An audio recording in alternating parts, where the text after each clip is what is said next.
முத்து car செட்டுக்கு வர்றாப்படி செல்வத்தை பார்த்துட்டு ஏன்டா எல்லோரும் அமைதியாக இருக்கிறீங்க அப்படின்னு கேட்குறப்போ ஒரு டிரைவர் சொல்கிறாரு, எல்லாம் உன்னால தான்ப்பா வந்தது, அந்த சிட்டியை நீ அடித்த அவன் வந்து வண்டியெல்லாம் எடுத்துகிட்டு போகிறேன்ட்டு பிரச்சனை பண்ணிட்டு போயிட்டா.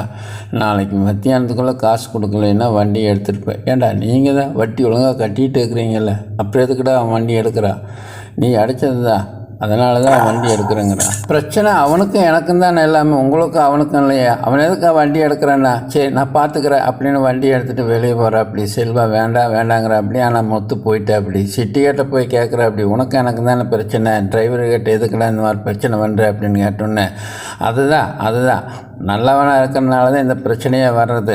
உனக்குன்னு வந்துன்னா நீ அதை பற்றி சாதாரணமாக நினச்சிக்குவேன்.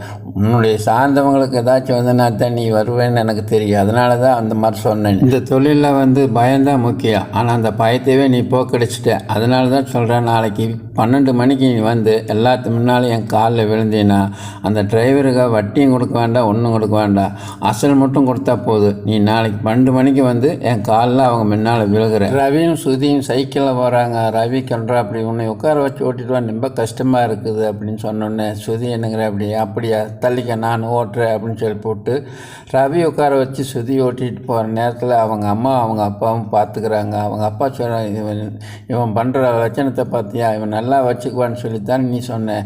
அவன் சைக்கிள் ஓட்டாமல் இவன் ஓட்டிகிட்டு போகிறான், எவ்வளோ கஷ்டத்தில் இருக்கிறாங்க பார்த்தியா அப்படின்னு. இல்லையே, பையன் நல்லா தானே இருந்தா, இந்த மாதிரி பண்ணான்னு தெரியலையே அப்படிங்கிற அப்படி. என்ன பண்ணுவியோ ஏது பண்ணுவியோ, அந்த பையனும் சுதியும் நம்ம வீட்டுக்கு வர மாதிரி நீ ஏற்பாடு பண்ணணுன்னு அவங்க அம்மா சரின்ட்டு போகிற அப்படி. சிட்டி அடுத்த நாள் வர்ற அப்படி. எல்லா காரையும் எடுத்துகிட்டு போகிறதுக்கு ஆளுகளை கூட்டிகிட்டு வந்துருக்குற அப்படி. அந்த நேரத்தில் உங்களால் பணம் கொடுக்க முடியாது எனக்கு தெரியும் அப்படின்னு சொல்லிட்டு வண்டி எடுறாங்கிறப்ப முத்து வர்ற அப்படி. முத்து வந்து, வண்டி தொடாதீங்கடா அப்படிங்கிற அப்படி. ஏன் காலில் விழுகிறியா? அதுக்காகத்தான் நான் வந்தது. சரி காலில் விழு, போட்டோ வர்றா அவன் காலில் விழுகிறத அப்படிங்கிற அப்படி. ஏன்டா நீ என்ன தலைவரா?